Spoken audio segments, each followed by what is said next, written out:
નમસ્કાર વિદ્યાર્થી મિત્રો, આજનો આપણો ટોપિક છે qualitative analysis of inorganic salt mixtures. અકાર્બનિક ક્ષારનું મિશ્રણ આપેલું હોય તો તેનું ગુણદર્શક પૃથ્થકરણ કઈ રીતે કરવું તેનો અભ્યાસ કરીશું. What is inorganic qualitative analysis? અકાર્બનિક ગુણદર્શક પૃથ્થકરણ એટલે શું? Identification of positive radicals and negative radicals in the given salt or in a mixture is known as inorganic qualitative analysis. જ્યારે આપેલા ક્ષાર કે ક્ષારના મિશ્રણમાં ધનાયન અને ઋણાયનની પરખ કરવાની પદ્ધતિને ઇનઓર્ગેનિક ક્વોલિટેટિવ એનાલિસિસ અકાર્બનિક ગુણદર્શક પૃથ્થકરણ કહે છે. A salt is formed by the interaction of acid and base. જે ક્ષાર હોય છે તે એસિડ અને બેઝ વચ્ચેની પ્રક્રિયાથી બનેલો હોય છે. દાખલા તરીકે HCl એસિડ અને NaOH બેઝ વચ્ચેની પ્રક્રિયાથી ક્ષાર NaCl બને છે. આમ ક્ષાર એ એસિડ અને બેઝ વચ્ચેની પ્રક્રિયાથી બનેલો હોય છે. Every salt consists one positive radical and one negative radical.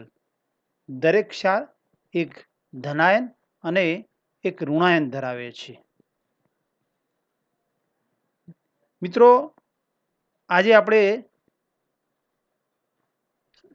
Same 6 BSc same 6ના વિદ્યાર્થીઓ માટે ઇનઓર્ગેનિક ક્વોલિટેટિવ એનાલિસિસ એટલે કે જે મિક્સર આપવામાં આવે છે જેમાં 6 રેડિકલ શોધવાના હોય છે.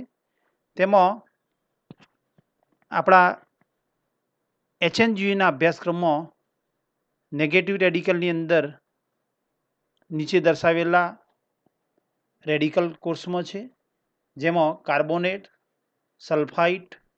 સલ્ફાઇડ, નાઇટ્રાઇટ, ક્લોરાઇડ વગેરે નીચે દર્શાવેલા ઋણાયનો કોર્સમાં છે. તેમાંથી ટેસ્ટ દ્વારા આપણે શોધીશું અને આપેલા નેગેટિવ આયનો માટે કયા ટેસ્ટને આધારે એને આઈડેન્ટિફાઈ કરી શકાય તે જોઈશું. સૌપ્રથમ પ્રિલિમિનરી ટેસ્ટ, પ્રાથમિક કસોટીઓ જોઈએ. તો પ્રાથમિક કસોટીમાં સ્ટેટ એટલે કે અવસ્થા, એની અંદર ક્રિસ્ટલાઇન અને એમોર્ફસ એટલે કે સ્ફટિકમય અને અસ્ફટિકમય.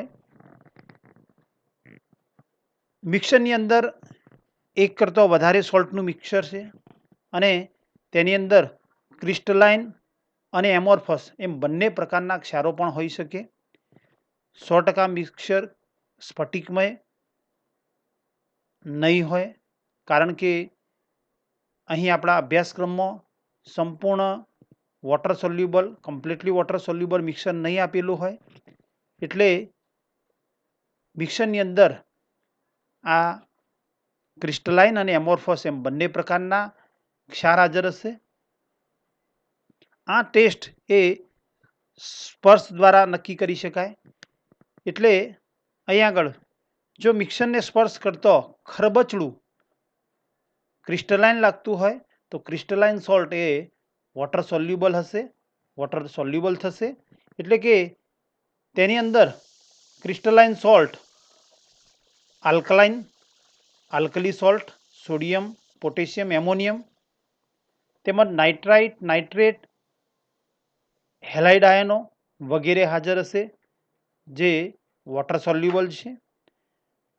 તેમજ જો મિક્સર કમ્પ્લીટલી એમોર્ફસ હોય એટલે કે સ્પર્શ કરતો ખરબચડું ન લાગતું હોય, લીછું લાગતું હોય, તો એમોર્ફસ હોય તો તે સોલ્ટ વોટર ઇનસોલ્યુબલ હશે અને તેની અંદર સલ્ફાઇડ, કાર્બોનેટ, ફોસ્ફેટ વગેરે ક્ષારનો સમાવેશ થાય છે.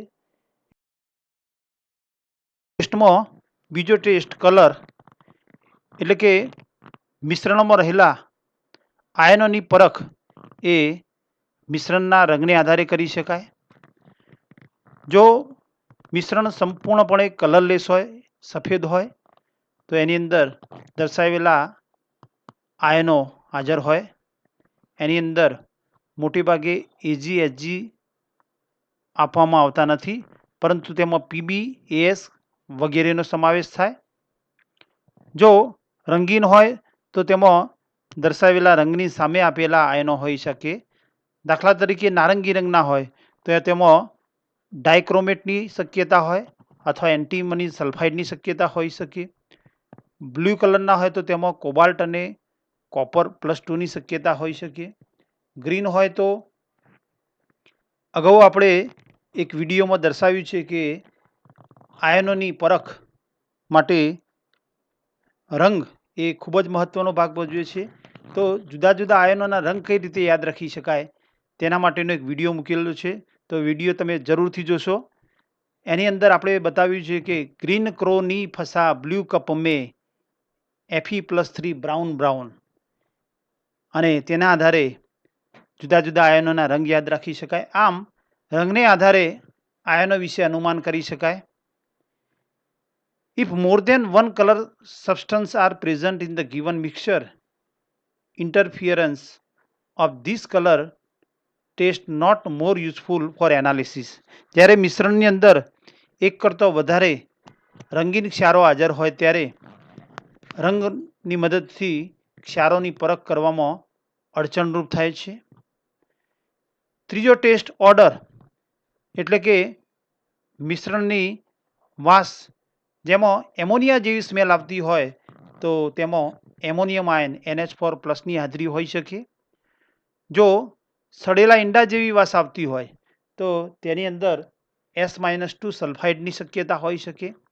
આમ જો આ પ્રકારની વિશિષ્ટ વાસ જોવા મળતી હોય તો તેના આધારે આયનો વિશે અનુમાન કરી શકાય. Test B, dry test for positive radical, ધનાયનો માટેની સૂકી કસોટી. વિદ્યાર્થી મિત્રો, ડ્રાય ટેસ્ટ અને વેટ ટેસ્ટ બેમાં મહત્વનો ભેદ એ છે કે ડ્રાય ટેસ્ટમાં જે મિક્સર આપેલું હોય એ મિક્સરનો ટેસ્ટ માટે સીધો ઉપયોગ કરવામાં આવે છે, પરિણામે તે ટેસ્ટને ડ્રાય ટેસ્ટ તરીકે ઓળખવામાં આવે છે. જ્યારે વેટ ટેસ્ટની અંદર મિશ્રણનું ચોક્કસ દ્રાવકમાં દ્રાવણ બનાવવામાં આવે છે. આમ ડ્રાય ટેસ્ટ અને વેટ ટેસ્ટનો આ અગત્યનો તફાવત છે. એટલે ડ્રાય ટેસ્ટ ફોર પોઝિટિવ રેડિકલમાં પહેલો ટેસ્ટ જોઈએ, heating in dry test tube. તો આ ટેસ્ટ માટે સૌપ્રથમ ડ્રાય ટેસ્ટ ટ્યુબ લઈશું અને એની અંદર જ્યારે મિશ્રણ ઉમેરીએ ત્યારે મિશ્રણ સીધું જ ટેસ્ટ ટ્યુબના તળિયે પહોંચવું જોઈએ, ટેસ્ટ ટ્યુબની દિવાલ ઉપર ચોંટવું જોઈએ નહીં. એટલે કે આ ટેસ્ટ માટે ટેસ્ટ ટ્યુબ એકદમ ડ્રાય હોવી જોઈએ. ત્યારબાદ ટેસ્ટ ટ્યુબને ઓક્સિડાઇઝિંગ ફ્લેમમાં એટલે કે બર્નરની બ્લુ કલરની જ્યોતમાં ગરમ કરીશું અને ગરમ કરતી વખતે જે અવલોકન મળે તે અવલોકનો નોંધીશું અને તેના આધારે આયનો વિશે અનુમાન કરીશું. એની અંદર પ્રથમ ડિક્રિપિટેશન એટલે કે જો મિશ્રણને ગરમ કરતી વખતે તડતડ અવાજ આવતો હોય, ધાણી ફૂટે તે પ્રકારનો અવાજ આવતો હોય, જાણે કે ટેસ્ટ ટ્યુબ તૂટી ગઈ હોય, તો આવો અવાજ જ્યારે આવતો હોય ત્યારે ભારે ધાતુના નાઇટ્રેટ કે હેલાઇડ હોઈ શકે. જો સબસ્ટન્સ પીગળતો હોય અને ત્યારબાદ સોલિડિફાય થતો હોય, પ્રવાહી બન્યા બાદ ફરીથી સોલિડિફાય એટલે કે ઘનમાં કન્વર્ટ થતો હોય તો તેની અંદર હાઇડ્રેટેડ સોલ્ટ સોડિયમ, પોટેશિયમ કે એમોનિયમ હોઈ શકે. બી, સબ્લિમેશન એટલે કે ઉર્ધ્વપાતન. મિશ્રણને ટેસ્ટ ટ્યુબમાં ગરમ કરતી વખતે સામાન્ય રીતે ઘનનું પ્રવાહીમાં રૂપાંતર થાય અને પ્રવાહીનું વાયુમાં રૂપાંતર થાય, પરંતુ ટેસ્ટ ટ્યુબમાં ગરમ કરતી વખતે ઘનનું સીધું જ પ્રવાહીમાં રૂપાંતર થવાને બદલે સીધું જ વાયુમાં રૂપાંતર થાય અને વાયુ ઉપરની બાજુએ ઠંડો થયા બાદ તેનું વાયુનું ઘનમાં રૂપાંતર થતું હોય તો તેને સબ્લિમેશન તરીકે ઓળખવામાં આવે છે. તેમાં જો વ્હાઇટ સબ્લિમેશન જોવા મળતું હોય એટલે કે સફેદ ઉર્ધ્વપાતન જોવા મળતું હોય તો આર્સેનિક, એમોનિયમ, એન્ટીમની વગેરે ક્ષારો હોઈ શકે. જો ગ્રે કલરનું સબ્લિમેશન હોય તો Hg2+ હોઈ શકે, યલો સબ્લિમેશન હોય તો દર્શાવેલા ક્ષારો હોઈ શકે, વાયોલેટ સબ્લિમેશન હોય તો આયોડાઇડ ક્ષારની હાજરી હોઈ શકે. આમ સબ્લિમેશન દ્વારા ક્ષારની હાજરી નક્કી કરી શકાય. જો સબ્લિમેશન થતું હોય અને તેમાં મિક્સર પ્લસ Na2CO3 લઈ તેમાં ચારકોલ ડસ્ટ ઉમેરીએ અને ગરમ કરીએ તો ગરમ કરતી વખતે અહીં જો કસનળીના ઉપરના ભાગમાં જ્યારે વાયુ ઠરે અને વાયુનું ઘનમાં રૂપાંતર થાય ત્યારે બ્લેક સબ્લિમેશન જોવા મળતું હોય તો AS3+ ની હાજરી હોઈ શકે. કસનળીમાં ગરમ કરતી વખતે નીકળતા વાયુનું અવલોકન કરીએ અને જો રંગીન વાયુ નીકળતો હોય તો બ્રાઉન કે રેડિશ ફ્યુમ્સ નીકળતી હોય તો નાઇટ્રેટ એટલે કે ભારે ધાતુના નાઇટ્રેટ હાજર હોઈ શકે. જો રેડિશ બ્રાઉન ગેસ નીકળતો હોય અને તેના ઉપર સ્ટાર્ચ પેપર ધરતો સ્ટાર્ચ પેપર પીળા રંગનું બનતું હોય તો બ્રોમાઇડની શક્યતા હોઈ શકે. વાયોલેટ ફિલ્મ્સ નીકળતી હોય અને સ્ટાર્ચ પેપર ધરતો જો સ્ટાર્ચ પેપર વાદળી રંગનું બને તો I- આયોડાઇડની હાજરી હોઈ શકે. આમ સૂકી કસનળીમાં ગરમ કરતી વખતે નીકળતા વાયુ જો રંગીન હોય તો રંગને આધારે આયનની પરખ કરી શકાય.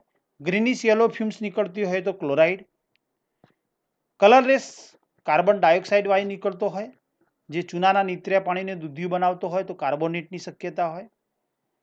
રંગવિહીન વાયુ નીકળતો હોય જેની વાસ સડેલા ઈંડા જેવી હોય અને તેના ઉપર લેડ એસિટેટ પત્ર ધરતો એટલે કે ફિલ્ટર પેપરને લેડ એસિટેટના દ્રાવણમાં બોળી ટેસ્ટ ટ્યુબના ઉપરના ભાગમાં ધરતો જો ચળકતું કાળું બને તો S-2 સલ્ફાઇડની શક્યતા હોઈ શકે.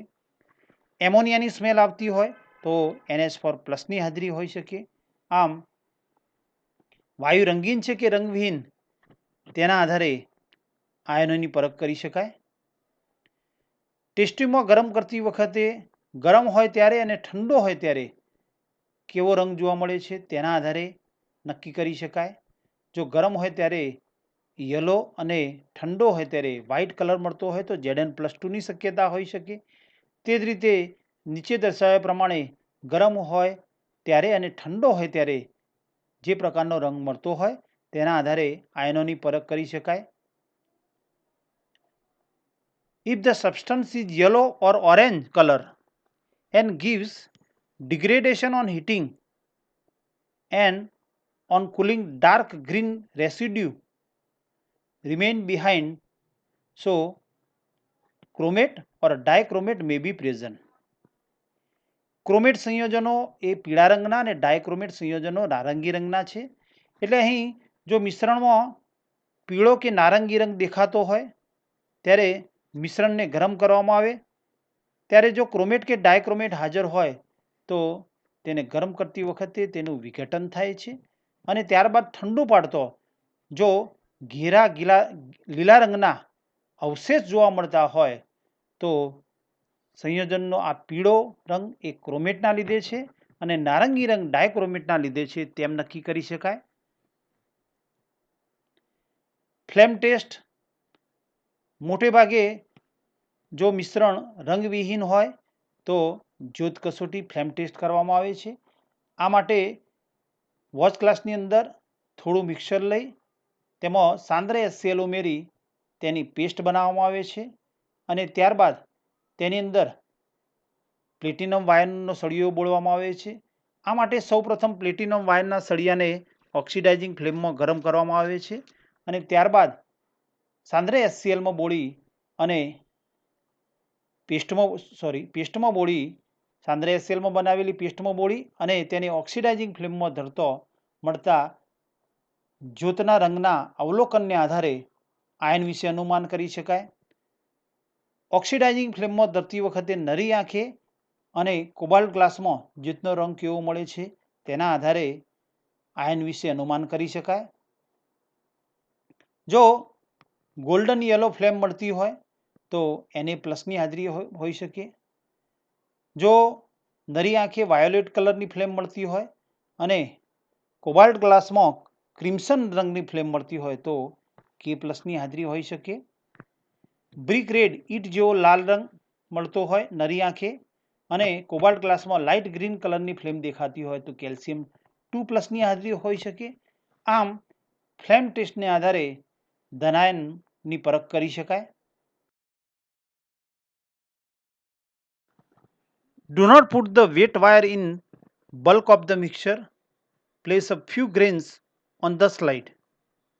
ફ્લેમ ટેસ્ટ કરતી વખતે સાંદ્ર HClમાં બનાવેલી પેસ્ટમાં પ્લેટિનમ વાયર બોળ્યા બાદ તેને જે મિશ્રણ આપેલું હોય તેમાં બોળવો નહીં, પરંતુ સ્લાઇડ ઉપર મિશ્રણના થોડા દાણા લઈ અને તેમાં પ્લેટિનમ વાયરને બોળી અથવા તેને ટચ કરી ફ્લેમ ટેસ્ટ કરવી. Note: if Cu2+, Bi2+, Sb2+ are inferred in dry test, flame test may not perform as it corrodes the platinum wire. જ્યારે સૂકી કસોટીમાં કોપર, બિસ્મથ અને એન્ટીમની ત્રણમાંથી ગમે તે એક આયનનું અનુમાન થયેલ હોય ની હાજરી અનુમાનિત થયેલ હોય ત્યારે પ્લેટિનમ વાયરનો ઉપયોગ કરવો નહીં, કારણ કે તેના વડે ક્ષારણ થાય છે, પ્લેટિનમ વાયર ખવાય છે. Non volatile alkaline earth compound such as phosphate, oxide, carbonate, etc. gives no flame coloration. Therefore, calcium phosphate salt does not give a flame test for Ca2+, even when the salt is previously moist with concentrated HCl, as the chloride is not formed. જ્યારે મિશ્રણની અંદર alkaline અર્ધ ધાતુઓના અબાષ્પશીલ સંયોજનો જેવા કે phosphate, oxide, carbonate વગેરે જો હાજર હોય તો તેઓ જ્યોત કસોટીમાં કલરેશન આપતા નથી. દાખલા તરીકે કેલ્શિયમ ફોસ્ફેટ ક્ષાર એ તેમાં કેલ્શિયમ 2+ હાજર હોવા છતાં જ્યોત કસોટીમાં રંગીન જ્યોત આપતા નથી. Even when the salt is previously moistened with concentrated HCl, as the chloride is not formed. કારણ કે જ્યારે ક્ષારને અગાઉથી સાંદ્ર HClમાં ઓગાળેલ હોય ત્યારે અહીં ધનાયનનો ક્લોરાઇડ ક્ષાર બનતો નથી અને પરિણામે રંગીન જ્યોત જોવા મળતી નથી. 3. As most compound contain trace of sodium, the appearance of yellow color is not a test for sodium unless the yellow color persists. મોટા ભાગના સંયોજનો થોડાક પ્રમાણમાં પણ સોડિયમ ધરાવતા હોય છે અને પરિણામે જ્યોત કસોટીમાં જો પીળા રંગની જ્યોત મળે તો અહીં સોડિયમની હાજરી ગણવી નહીં, પરંતુ જ્યાં સુધી સતત પીળા રંગની જ્યોત ન મળે ત્યાં સુધી સોડિયમની હાજરી ગણવી નહીં. એટલે કે બીજા અર્થમાં જો સોડિયમની હાજરી હોય તો પીળા રંગની જ્યોત એ લાંબા સમય સુધી મળશે, પરંતુ જો મિશ્રણમાં તે અશુદ્ધિ સ્વરૂપે હશે તો થોડા સમય માટે પીળી જ્યોત મળશે અને તરત જ પીળી જ્યોત દૂર થશે.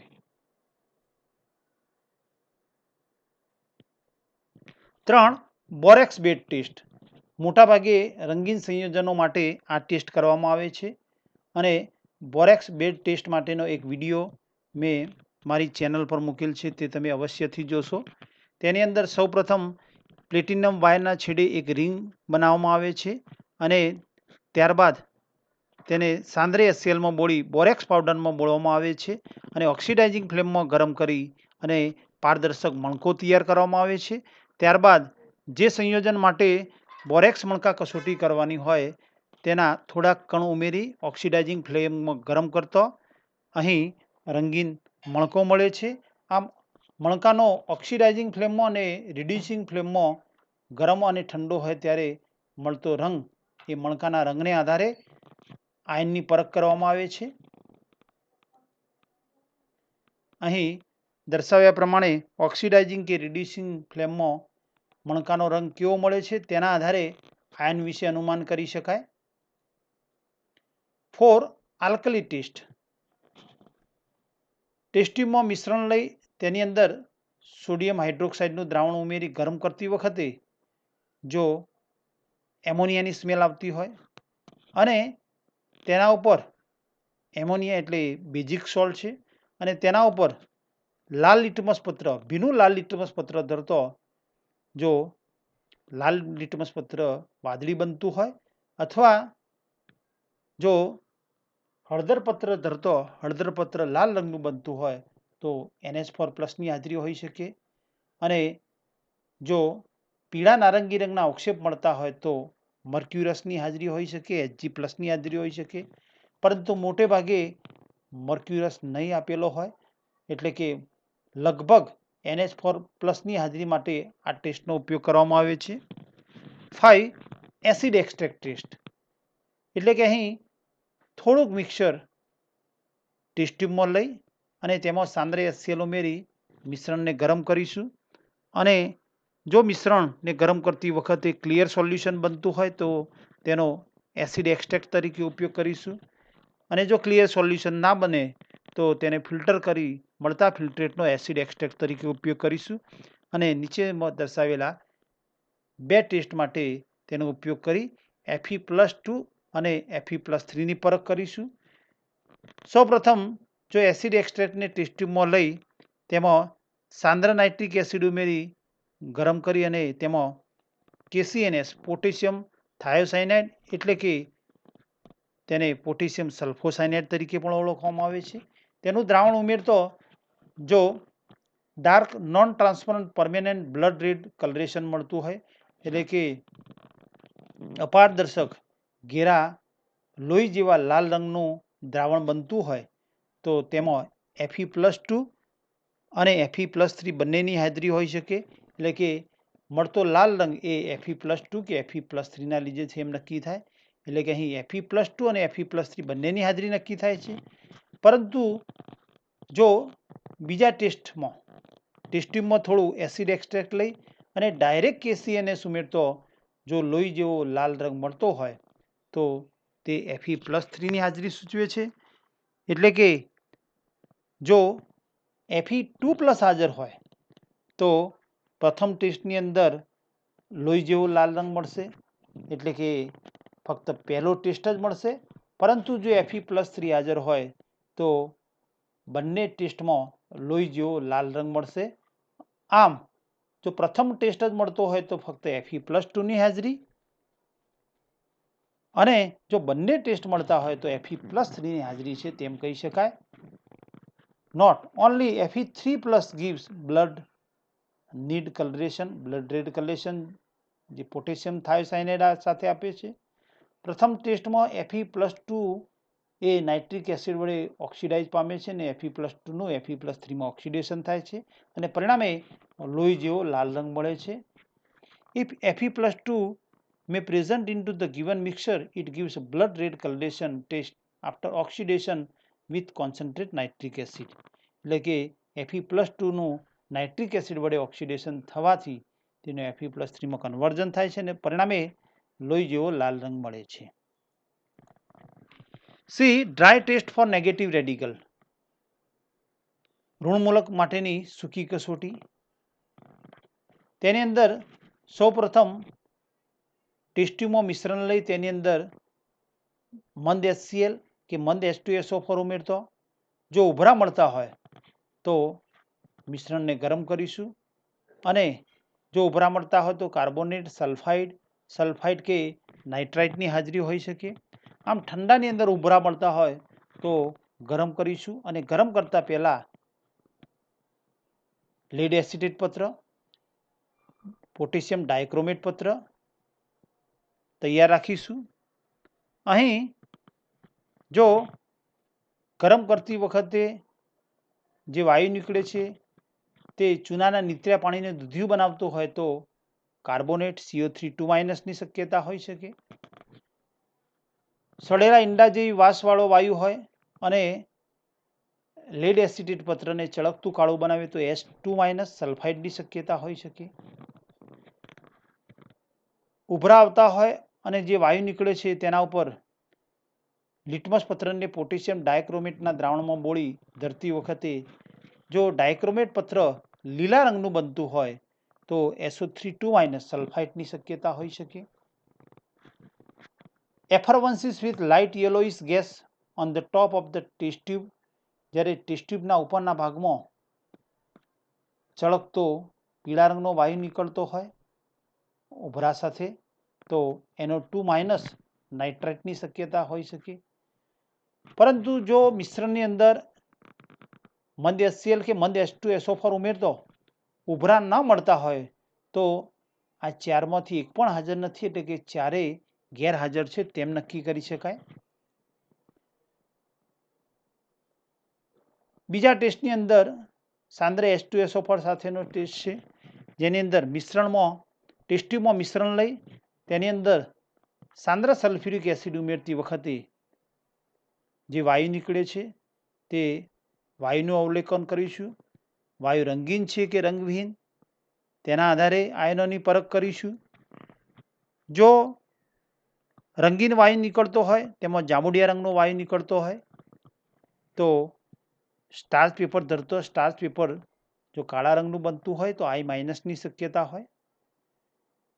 બ્રાઉન રેડ ગેસ નીકળતો હોય, પીલાશ પડતો તપકીરા રંગનો વાયુ નીકળતો હોય અને તેના ઉપર સ્ટાર્ચ પેપર ધરતો જો સ્ટાર્ચ પેપર પીળા રંગનું બનતું હોય તો બ્રોમાઇડની હાજરી હોઈ શકે. પરંતુ જો સ્ટાર્ચ પેપર ઉપર અસર ના થતી હોય તો NO3- ની હાજરી હોઈ શકે. લીલાશ પડતો પીળા રંગનો વાયુ નીકળતો હોય અથવા રંગવિહીન વાયુ નીકળતો હોય અને એમોનિયામાં બોળેલા સળિયા સાથે નવસારના સફેદ ધુમાડા આપતો હોય તો ક્લોરાઇડની શક્યતા હોઈ શકે. સડેલા ઈંડા જેવી વાસ હોય અને તેના ઉપર લેડ એસિટેટ પત્ર ધરતો ચળકતું કાળું બને તો S-2 ની શક્યતા હોઈ શકે. Note if I- present, so test for Cl-, Br-, I- in presence of each other with K2H2O8 potassium persulfate. એટલે કે અહીં સાંદ્ર સલ્ફ્યુરિક એસિડ સાથેના ટેસ્ટ દરમિયાન જો જાંબુડિયા રંગનો વાયુ નીકળતો હોય અને સ્ટાર્ચ પત્ર કાળું બનતું હોય એટલે કે I- ની હાજરી હોય તો ક્લોરાઇડ, બ્રોમાઇડ અને આયોડાઇડની એકબીજાની હાજરીમાં પોટેશિયમ પરસલ્ફેટ સાથેનો ટેસ્ટ કરવો જરૂરી છે. કારણ કે જો I- ની સાથે સાથે Cl, Br અને ક્લોરાઇડ અને બ્રોમાઇડ હાજર હોય તો જ્યાં સુધી I- ને કમ્પ્લીટલી રિમૂવ કરવામાં ના આવે ત્યાં સુધી Cl- કે Br- ની હાજરી પુરવાર કરી શકાય નહીં. એટલે કે ક્લોરીન કે બ્રોમિન વાયુ નીકળશે નહીં, પરિણામે એની હાજરી નક્કી કરી શકાય નહીં. પરિણામે I- ની હાજરી હોય ત્યારે ક્લોરાઇડ, બ્રોમાઇડ અને આયોડાઇડની એકબીજાની હાજરીમાં કસોટી કરવી. 2. After testing chloride, bromide, iodide and nitrate, add dilute H2SO4 in this test tube. એકબીજાની હાજરીમાં એટલે કે ક્લોરાઇડ, બ્રોમાઇડ, આયોડાઇડ અને નાઇટ્રેટની કસોટી કર્યા બાદ જો તેમાં મંદ સલ્ફ્યુરિક એસિડનું દ્રાવણ ઉમેરવામાં આવે અને ત્યારે જો સફેદ અવક્ષેપ મળતા હોય તો તે ચતુર્થ સમૂહની હાજરી અથવા Pb+2ની હાજરી સૂચવે છે. એટલે કે અહીં આપેલા ચારમાંથી ગમે તે એક કે એક કરતાં વધુ ધનાયન હોઈ શકે. કોપર ફોઇલ સાથેના ટેસ્ટ દરમિયાન ટેસ્ટ ટ્યુબમાં મિશ્રણ લઈ તેમાં કોપરના ટુકડા ઉમેરી અને સાંદ્ર સલ્ફ્યુરિક એસિડ ઉમેરી ગરમ કરતી વખતે જો રેડિશ બ્રાઉન વાયુ નીકળતો હોય અને સ્ટાર્ચ પેપર ઉપર કોઈ અસર ન કરે તો નાઇટ્રાઇટ કે નાઇટ્રેટની હાજરી હોઈ શકે. 4. મિશ્રણની અંદર MnO2 મેંગેનીઝ ડાયોક્સાઇડ પાવડર ઉમેરી સાંદ્ર સલ્ફ્યુરિક એસિડ ઉમેરી ગરમ કરતી વખતે ગ્રીનિશ યેલો ગેસ નીકળતો હોય, પીળાશ પડતો લીલા રંગનો વાયુ નીકળતો હોય અને એમોનિયામાં બોળેલા સળિયા સાથે નવસાનના સફેદ ધુમાડા આપતો હોય તો ક્લોરાઇડની શક્યતા હોઈ શકે. જો રેડિશ બ્રાઉન ગેસ નીકળતો હોય અને સ્ટાર્ચ પેપરને પીળો બનાવે તો I- હાજરી હોઈ શકે. જાંબુડિયા રંગનો વાયુ નીકળતો હોય અને સ્ટાર્ચ પેપરને વાદળી કે કાળા રંગનું બનાવે તો I- હાજરી હોઈ શકે. આમ આ ટેસ્ટ દ્વારા ક્લોરાઇડ, બ્રોમાઇડ કે આયોડાઇડની હાજરી નક્કી કરી શકાય. Ammonium molybdate test. અહીં એમોનિયમ મોલિબ્ડેટ ટેસ્ટ દ્વારા ફોસ્ફેટ, આર્સેનાઇટ અને આર્સેનેટની પરખ કરીશું. આ માટે સૌપ્રથમ મિશ્રણનું સાંદ્ર HClમાં દ્રાવણ બનાવીશું. જો મિશ્રણને સાંદ્ર HClમાં ઓગાળતો ક્લિયર સોલ્યુશન બનતું હોય તો તેનો ઓરિજિનલ સોલ્યુશન તરીકે ઉપયોગ કરીશું અને જો ક્લિયર સોલ્યુશન ના બને તો તેને ફિલ્ટર કરીશું અને ફિલ્ટ્રેટનો ટેસ્ટ માટે ઉપયોગ કરીશું. અહીં એસિડ સાંદ્ર HClમાં બનાવેલા દ્રાવણમાં ને ટેસ્ટ ટ્યુબમાં લઈ તેમાં 2 થી 3 ટીમ્પા સાંદ્ર નાઇટ્રિક એસિડ ઉમેરી ગરમ કરીશું. ત્યારબાદ થોડું ઠંડુ પાડી વધુ પ્રમાણમાં એમોનિયમ મોલિબ્ડેટનું દ્રાવણ ઉમેરી અને ગરમ કરતો જો સ્ફટિકમય પીળા રંગના અવક્ષેપ મળતા હોય તો ફોસ્ફેટ, આર્સેનેટ અને આર્સેનાઇટની હાજરી હોઈ શકે. ત્રણમાંથી ગમે તે એક તો હોય જ. આ માટે જો અવક્ષેપને ફિલ્ટર કરી અવક્ષેપમાં યલો એમોનિયમ સલ્ફાઇડ ઉમેરતો જો અવક્ષેપ યલો એમોનિયમ સલ્ફાઇડમાં સોલ્યુબલ થાય તો ASO3 3- હાજર છે તેમ નક્કી થાય. ઓરિજિનલ સોલ્યુશન જે સાંદ્ર HClમાં બનાવેલું છે તેમાં SO2 જળ ઉમેરી વધુ પ્રમાણમાં ઉમેરી તેને ઉકાળી અને વધારાના SO2 ને દૂર કરી તેમાં H2S વાયુ પસાર કરતો પીળા રંગના અવક્ષેપ મળતા હોય જે એમોનિયમ સલ્ફાઇડ યલો એમોનિયમ સલ્ફાઇડમાં સોલ્યુબલ થતા હોય તો ASO4 3- હાજરી હોય. ટેસ્ટ 2માં પીળા અવક્ષેપ મળ્યા બાદ અવક્ષેપને ફિલ્ટર કરતો મળતા ફિલ્ટ્રેટમાં સાંદ્ર નાઇટ્રિક એસિડ ઉમેરી તેને ગરમ કરી વધુ એમોનિયમ મોલિબ્ડેટ ઉમેરતો જો પીળા અવક્ષેપ મળતા હોય તો ફોસ્ફેટ હાજર છે તેમ નક્કી થાય. આમ ઉપરોક્ત 3 ટેસ્ટ દ્વારા ફોસ્ફેટ, આર્સેનેટ અને આર્સેનાઇટની હાજરી નક્કી કરી શકાય. 6. બોરેટ ટેસ્ટ. મિત્રો, બોરેટ ટેસ્ટનો વિડીયો મેં મારી ચેનલ ઉપર મૂકેલ છે તે તમે જરૂરથી જોશો. આ ટેસ્ટ ટ્યુબ અને બાસવાટકી બંનેમાં કરી શકાય. આ માટે થોડું મિક્સર ટેસ્ટ ટ્યુબમાં લઈ તેમાં સાંદ્ર સલ્ફ્યુરિક એસિડના 2 થી 3 ડ્રોપ ઉમેરીશું અને થોડાક ઇથાઇલ આલ્કોહોલના ડ્રોપ ઉમેરી તેમાં મિશ્રણને સળગાવતો જો લીલા રંગની ફ્લેમ મળતી હોય તો બોરેટ BO3 3- હાજરી હોય. D. Water extract aqueous solution. Water extract માટે બીકરમાં થોડું મિક્સર લઈ તેમાં ડિસ્ટિલ વોટર ઉમેરી બરાબર હલાવીશું અને જેટલા સોલ્ટ પાણીમાં ડિઝોલ્વ હશે તે ડિઝોલ્વ થશે અને જો બાકીના ઇનસોલ્યુબલ સોલ્ટ ઇનસોલ્યુબલ સ્વરૂપે પડે રહેશે. આ વોટર એક્સટ્રેક્ટ માટે ઇનસોલ્યુબલ સોલ્ટને ફિલ્ટર કરી દૂર કરીશું અને મળતા ફિલ્ટ્રેટનો વોટર એક્સટ્રેક્ટ તરીકે ઉપયોગ કરીશું અને નીચેના ટેસ્ટ કરીશું. પહેલો test, water extract plus Nessler reagent. જો વોટર એક્સટ્રેક્ટમાં નેસ્ટલર પ્રક્રિયક ઉમેરતો બદામી રંગના અવક્ષેપ મળતા હોય તો NH4+ હાજર હોય. નેસ્ટલર પ્રક્રિયક બનાવવા માટે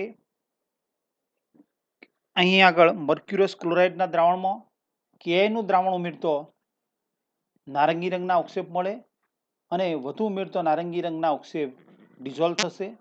ત્યારબાદ મળતા દ્રાવણના કદ જેટલો જ NaOH ઉમેરતો નેસ્ટલર પ્રક્રિયક તૈયાર થશે. તેનો ઉપયોગ કરીશું. ટેસ્ટ 2માં જો વોટર એક્સટ્રેક્ટમાં પિક્રિક એસિડ ઉમેરી બરાબર હલાવતો જો પીળા રંગના અવક્ષેપ મળે તો K+ હાજર છે તેમ નક્કી થાય.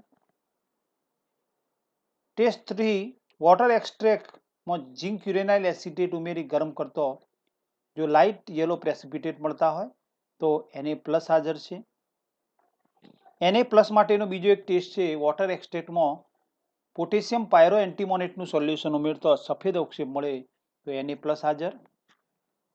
4, વોટર એક્સટ્રેક્ટ જો પીળા રંગનું હોય અને તેમાં ડાયલ્યુટ HCl કોઈ પણ એસિડ ઉમેરતો જો દ્રાવણ પીળામાંથી નારંગી રંગનું થતું હોય અને ફરીથી તેમાં બેઝ NaOH ઉમેરતો નારંગીમાંથી પીળા રંગનું થતું હોય તો દ્રાવણનો પીળો રંગ એ ક્રોમેટના લીધે છે તેમ નક્કી થાય. અહીં જો ઓરેન્જ રંગનું જે દ્રાવણ મળ્યું એની અંદર H2S વાયુ પસાર કરવામાં આવે અને ગ્રીન પ્રેસિપિટેટ મળતા હોય તો ક્રોમેટની હાજરી છે તેમ નક્કી થાય.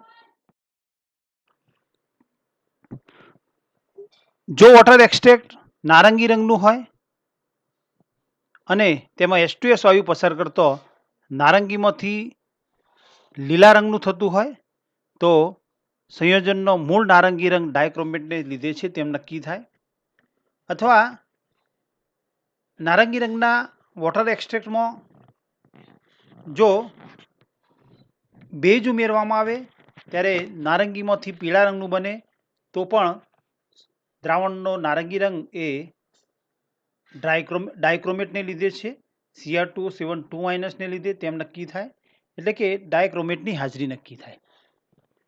વોટર એક્સટ્રેક્ટમાં બેરિયમ ક્લોરાઇડનું દ્રાવણ ઉમેરતો સફેદ અવક્ષેપ મળતા હોય તો આ 4 આયનોની હાજરી હોઈ શકે. અહીં વોટર એક્સટ્રેક્ટમાં BaCl2 ઉમેરતો મળતા સફેદ અવક્ષેપ અહીં ભૂલ થયેલ છે, ઉપરની બાજુ લેવાનું છે. જો સફેદ અવક્ષેપ નાઇટ્રિક એસિડમાં ઇનસોલ્યુબલ હોય તો તે SO4 ની હાજરી સૂચવે છે. જો વોટર એક્સટ્રેક્ટમાં સાંદ્ર સલ્ફ્યુરિક એસિડ ઉમેરવામાં આવે ત્યારે સફેદ રંગના અવક્ષેપ મળતા હોય તો તે અવક્ષેપને ફિલ્ટર કરીશું અને ફિલ્ટર કર્યા બાદ NO3- ની વિંટી કસોટી કરીશું. જો સફેદ અવક્ષેપ ના મળતા હોય તો ડાયરેક્ટ દ્રાવણમાં તાજું બનાવેલ ફેરસ સલ્ફેટનું દ્રાવણ ઉમેરીશું. પરંતુ જો વોટર એક્સટ્રેક્ટમાં સાંદ્ર સલ્ફ્યુરિક એસિડ ઉમેરતો સફેદ અવક્ષેપ મળતા હોય તો તેમાં અવક્ષેપને ફિલ્ટર કરી મળેલા ફિલ્ટ્રેટમાં તાજું બનાવેલ ફેરસ સલ્ફેટનું દ્રાવણ ઉમેરીશું અને ત્યારે જો ઉપરના ભાગમાં બ્રાઉન રિંગ મળતી હોય તો તે નાઇટ્રેટ NO3- ની હાજરી સૂચવે છે. આ વિંટી કસોટી દ્વારા NO3- ની હાજરી નક્કી કરી શકાય. મિત્રો, વિંટી કસોટી એટલે કે NO3- ની વિંટી કસોટીનો વિડીયો મેં મારી YouTube ચેનલ ઉપર મૂક્યો છે, તે તમે જરૂરથી જોશો. વોટર એક્સટ્રેક્ટ પ્લસ સાંદ્ર સલ્ફ્યુરિક એસિડ જો બ્રાઉન કે બ્લેક કલરનું સોલ્યુશન બનતું હોય તો NO2- હાજર હોઈ શકે. જો વ્હાઇટ પ્રેસિપિટેટ મળતા હોય અને એમોનિયમ હાઇડ્રોક્સાઇડમાં સોલ્યુબલ થતા હોય પરંતુ નાઇટ્રિક એસિડમાં ઇનસોલ્યુબલ હોય તો તે Cl- ક્લોરાઇડની હાજરી સૂચવે છે. અહીં જો NH4+ હાજર માલુમ પડેલ હોય તો K+ ની કસોટી કરતા પહેલા અહીં ટાઇટ્રેટ સાથે K+ ની કસોટી કરતા પહેલા NH4+ ને રિમૂવ કરવો જરૂરી છે. એટલે કે અહીં દ્રાવણમાં NaOH ઉમેરી એને ગરમ કરી એમોનિયાને રિમૂવ કરીશું અને ત્યારબાદ K+ની ટાર્ટ્રેટ એસિડ સાથે કસોટી કરવી. Thank you for watching. Sombhai